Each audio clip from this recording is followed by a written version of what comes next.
வள்ளலார் சர்வதேச மையம் கட்டுமான பணியை சத்தியநாராயண பெருவெளியில் அமைக்க கூடாது என்று தமிழக அரசை வலியுறுத்தி பல கட்ட போராட்டங்கள் நடத்தி அதில் ஒரு கட்ட போராட்டமாக வள்ளலார் பணியும் தமிழ் தேசிய பேரவையும் இன்று இந்த விருதுநகர் மாநகரில் நடத்தி கொண்டிருக்கிறார்கள்.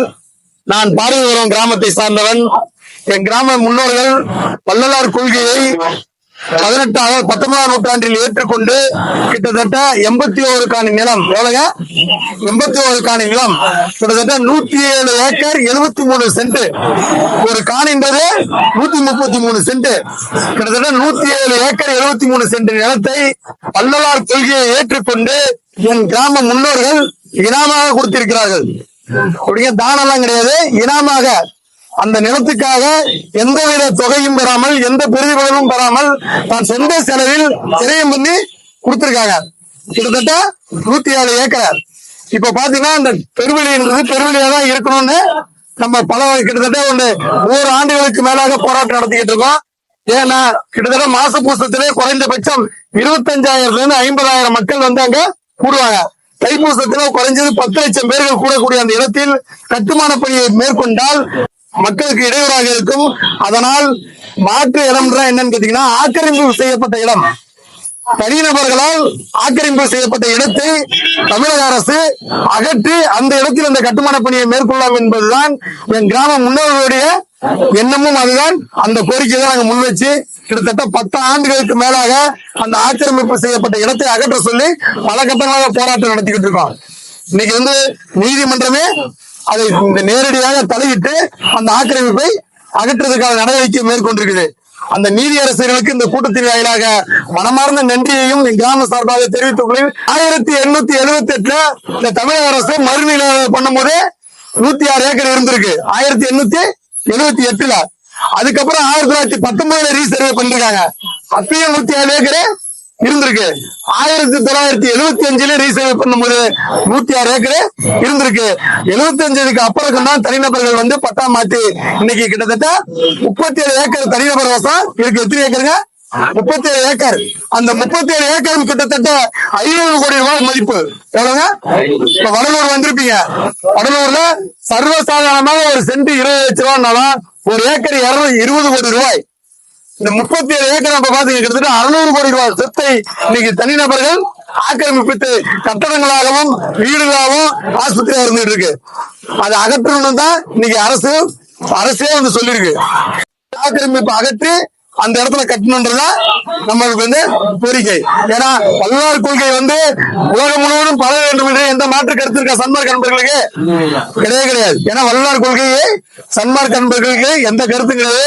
இந்த உலகம் சன்மார்க்கத்தை நோக்கி வர வேண்டும் என்றுதான் சன்மார்க்க நம்மளுடைய உயர்ந்த நோக்கத்துல நம்ம எல்லாமே செயல்பட்டு இருக்கோம். அப்ப இந்த வள்ளலார் கொள்கை உலகம் முழுவதும் பரவ நமக்கு மாற்று கருத்து கிடையாது.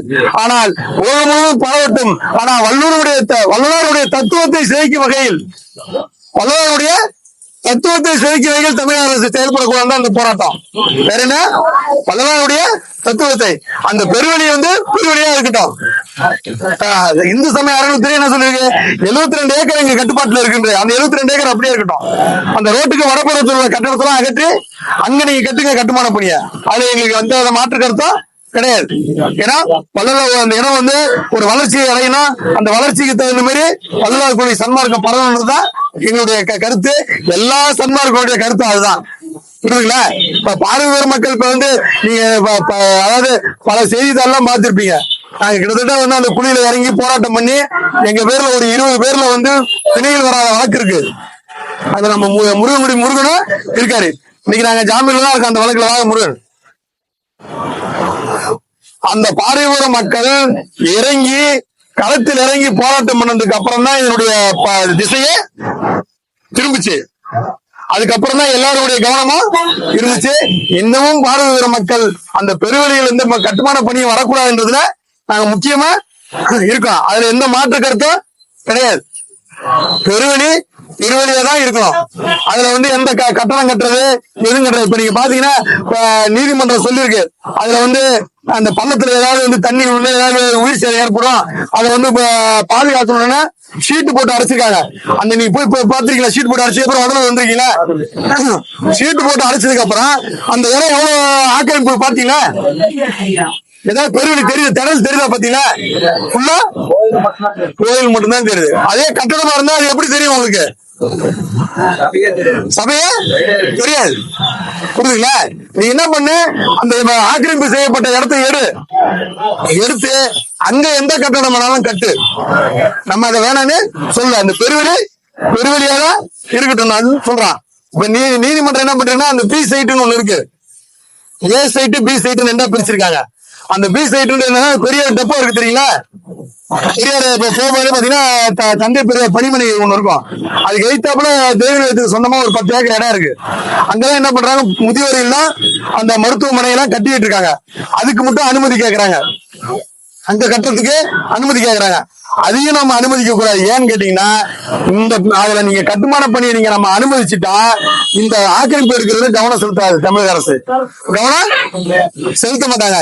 இந்த அருமையான இந்த சூழலை நம்ம விட்டுட்டா அந்த ஆக்கிரமிப்பு எந்த காலத்திலுமே எடுக்க முடியாது. எடுக்க முடியுமா?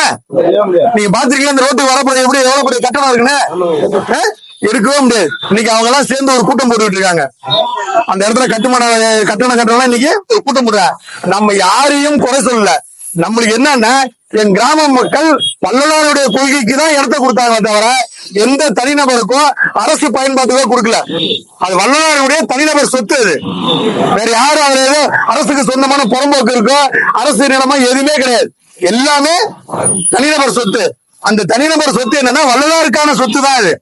அது இன்னைக்கு வந்து கிட்டத்தட்ட வந்து 150 ஆண்டுகளுக்கு முன்பாவே என்ன பண்ணிட்டான், எல்லாம் பட்டா மாத்தி இன்னைக்கு எல்லாம் அப்படியே பட்டா மாத்தி இன்னைக்கு எல்லாம் கட்டணமா கட்டிட்டு எனக்கு கேட்டா வேட்டவளன் ஜமீன் கொடுத்ததுங்க.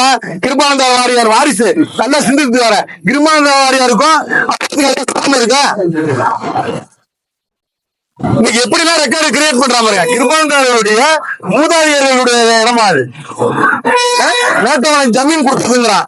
அரசு புறம்போக்கு வந்து முன்னாள் ராணுவருக்கு பட்டா பண்ணி கொடுத்துருக்காங்கிறான்.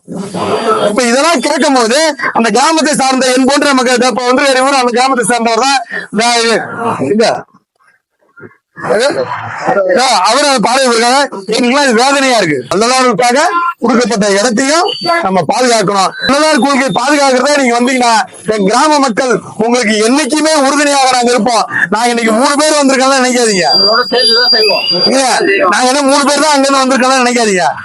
எங்க ஊர்ல நாங்க கிட்டத்தட்ட அந்த போராட்டம் டிவில பாத்தீங்களா கிட்டத்தட்ட இன்னைக்கு நாங்க கூட்டம் கூட்டி எங்களால அதை வந்து போராட்டத்தை திசை திருப்ப முடியும்.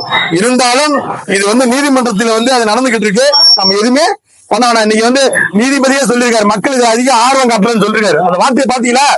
மக்கள் இது அதிக ஆர்வம் காட்டல நீதிபதி ஒரு கேள்வி எழுப்புகிறாரு. அப்ப என்னன்னா, ஒவ்வொரு சன்மார்க்க அன்பர்களும் நீதிபதியே சொல்றாரு வந்து ஏன் அரசு மக்கள் வந்து இது ஒரு பெரிய ஆர்வம் காட்டி போராட்டம் நீதிபதியே சொல்றாரு. ஆனா காவல்துறை மறுக்கிறாங்க. நம்ம வந்து சன்மார்க்க அன்பர்கள் அறவழி போராட்டம் நடத்துவோம் தவிர இன்னைக்கு வன்முறை போராட்டம் நடத்துவோமா? கிடையாது. ஆனா போராட்டம்னா என்ன நினைச்சுக்கிறாங்க காவல்துறை? இதே வன்முறையான போராட்டம் நினைச்சுக்கிறாங்க. ஆனால் சன்மார்க்க அன்பர்கள் வள்ளலார் கொள்கையை ஏற்றுக்கொண்டு அறவழியில் என்றைக்குமே வள்ளலார் கொள்கையை காப்பாற்றவும் வள்ளலார் கொடுக்கப்பட்ட இடத்தை பாதுகாக்கவும் நாம் என்றுமே அறவழியில் போராட தயாராக இருக்க வேண்டும்.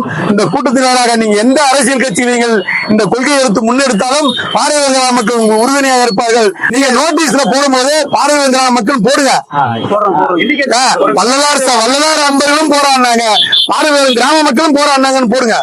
ஏன்னா நாங்க அதுல போராடிக்கிட்டு இருக்கோம். இன்னைக்கு நாங்க அதுல வந்து உறுதியா இருக்கோம்.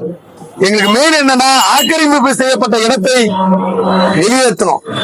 இதுக்கு என்னன்னா இந்த வள்ளலார் பணியும் தமிழ் தேசிய பேரவையும் இதற்கான ஒரு தனி ஆர்ப்பாட்டத்தை முன்னெடுக்கணும். என்னன்னா தனியார் ஆக்கிரமிப்பு இடத்தை வெளியேற்றுறதுக்கான ஒரு தனி போராட்டத்தை எடுக்கணும்.